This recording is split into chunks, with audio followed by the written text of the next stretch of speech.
ಇನ್ನೂ ಭಾರತೀಯ ಜನತಾ ಪಾರ್ಟಿನಲ್ಲಿ ಉಗ್ರವಾಗಿ ಹಿಂದುತ್ವದ ಪರ ಅಂತಂದರೆ ನಾನು ಹೇಳ್ತೀನಲ್ಲ, ಅನ್ಯಾಯದ ಪರ ಅಲ್ಲ. ಗೋವಿನ ಕಳ್ತನ ಮಾಡಿದ್ರು, ಸುಮ್ಮನೆ ಕೂರ್ಬೇಕಾ? ಹಿಂದೂ ಹೆಣ್ಮಕ್ಳ ಬಗ್ಗೆ ಅತ್ಯಾಚಾರ ಆಯಿತು, ಸುಮ್ಮನೆ ಕೂರ್ಬೇಕಾ? ಹಿಂದೂ ಹೆಣ್ಮಕ್ಳನ್ನ ಹೊತ್ಕೊಂಡು ಹೋಗ್ತಾರೆ ಲವ್ ಜಿಹಾದಿ ಹೆಸರಿನಲ್ಲಿ, ಸುಮ್ಮನೆ ಕೂರ್ಬೇಕಾ? ಅದಕ್ಕೋಸ್ಕರ ನಾನು ಹೇಳ್ತಾ ಇರೋದು, ಹಿಂದುತ್ವ ಅನ್ನೋದ್ರ ಬಗ್ಗೆ ನಾನು ಎಕ್ಸ್ಪ್ಲೇಷನ್ ಕೊಡೋಕ್ಕೆ ಇಷ್ಟಪಡಲ್ಲ. ಸುಪ್ರೀಂ ಕೋರ್ಟೇ ತುಂಬ ಸ್ಪಷ್ಟವಾಗಿ ಹೇಳಿದೆ ಹಿಂದುತ್ವದ ಪರವಾಗಿ. ಅದ್ರ ಪರವಾಗಿ ಸರಿಯಾದ ಧ್ವನಿ ಭಾರತೀಯ ಜನತಾ ಪಾರ್ಟಿಯಲ್ಲಿ ಹೇಳಬೇಕು ಅಂತ ನನ್ನ ಆಸೆ.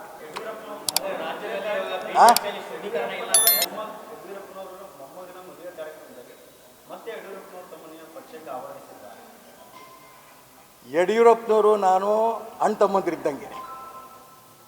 ರಾಜಕಾರಣ ಬೇರೆ, ಮುಂಚೆಯಿಂದಲೂ ಒಟ್ಟಿಗೆ ಇದ್ದು ಬಂದವರು, ಒಟ್ಟಿಗೆ ಬಿಸ್ನೆಸ್ಸು ನಾವು ಮಾಡಿರೋರು. ಆದರೆ ನನಗೆ ಆರೋಗ್ಯ ಸರಿ ಇರಲಿಲ್ಲ. ಆ ಸಂದರ್ಭದಲ್ಲಿ ಫೋನೂ ಮಾಡಿದ್ರು, ನಿನಗೆ ಆರೋಗ್ಯ ಹೆಂಗಿದೆಯಪ್ಪ ಅಂತ ವಿಚಾರಿಸ್ತಾರೆ. ಮೊನ್ನೆ ನನ್ನ ಹುಟ್ಟುಹಬ್ಬ ಆಯಿತು. ಆ ಸಂದರ್ಭದಲ್ಲಿ ಯಡಿಯೂರಪ್ಪನವರು ಅವ್ರ ಮಗ MP ರಾಘವೇಂದ್ರ ಇಬ್ಬರು ಕೂಡ ಪತ್ರಿಕೆಗಳಲ್ಲಿ ಹೇಳಿಕೆ ಕೊಟ್ಟರು, ನನ್ನ ಅಭಿವೃದ್ಧಿಗೆ ಅಭಿನಂದನೆಗಳು ಸಲ್ಲಿಸಿ. ಇದು ವೈಯಕ್ತಿಕ ಸ್ನೇಹ. ಈ ಸ್ನೇಹಕ್ಕೂ ರಾಜಕಾರಣಕ್ಕೂ ಸಂಬಂಧ ಏನಿಲ್ಲ. ಯಾವ ಕಾರಣಕ್ಕೂ ಕೂಡ ಯಡಿಯೂರಪ್ಪನವರು ನನ್ನ ಹತ್ರ ರಾಜಕಾರಣದಲ್ಲಿ ಮಾತಾಡಿಲ್ಲ, ಮಾತಾಡೋಂಥ ಪರಿಸ್ಥಿತಿ ಸದ್ಯಕ್ಕೆ ಬರೋದಿಲ್ಲ. ಯಾವ ಕಾರಣಕ್ಕೂ ನಾನು ಕುತ್ತಿಗೆ ಕೊಯ್ದರೂ ಕೂಡ ಕಾಂಗ್ರೆಸ್ಗೂ ಬೇರೆ ಪಾರ್ಟಿಗೆ ಹೋಗಲ್ಲ.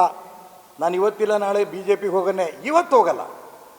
ಎಂಥ ಪರಿಸ್ಥಿತಿನಲ್ಲಿ ಈಗ ಬರೋದು, ಯಾಕೆ ನಾನು ಇಷ್ಟೇನ ಶುದ್ಧೀಕರಣ ಆಗಬೇಕು ಅಂತ ಅಪೇಕ್ಷೆ ಪಟ್ಟಿದ್ದೀನಲ್ಲ, ಅದಾದಂಥ ಸಂದರ್ಭ ಯೋಚನೆ ಮಾಡ್ತೀನಿ.